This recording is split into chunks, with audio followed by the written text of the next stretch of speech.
2 minutes pour comprendre. Aujourd'hui, le thé. Je suis avec le professeur Gilbert Deray. Vous êtes auteur de Choisissez votre destin génétique.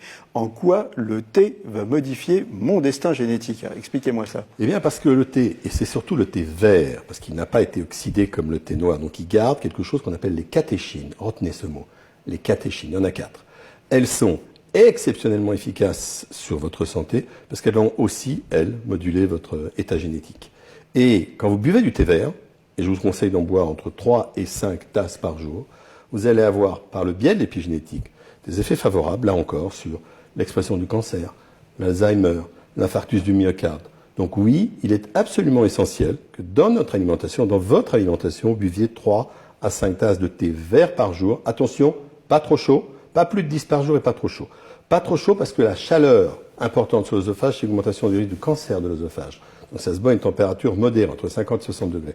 Jamais plus de 10 tasses par jour. Ça aussi, c'est tout à fait déconseillé sur le plan de la santé. Le thé vert doit faire partie de notre quotidien alimentaire pour la santé. Alors pourtant, lui, il n'est pas intégré dans le régime méditerranéen. Non, il ne l'est pas. C'est tout l'intérêt d'avoir une vision qui est plus large que ça. Qui est plus globale. D'avoir une vision un peu du monde et d'aller prendre ailleurs ce qui est bon, comme le thé vert. D'accord. Alors par contre, il faut être bien clair avec les gens qui nous regardent.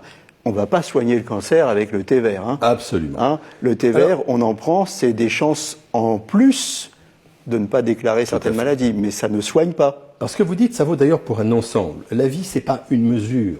C'est emparez-vous de l'ensemble de ce que je propose, l'activité physique, le régime méditerranéen et le thé.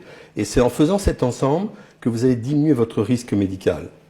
Maintenant, que font les scientifiques en ce moment? Ils cherchent à extraire les catéchines pour en faire des médicaments. Je ne suis pas en train de vous dire que le thé vert, ça va guérir le cancer, mais peut-être qu'on trouvera des médicaments à partir du thé vert.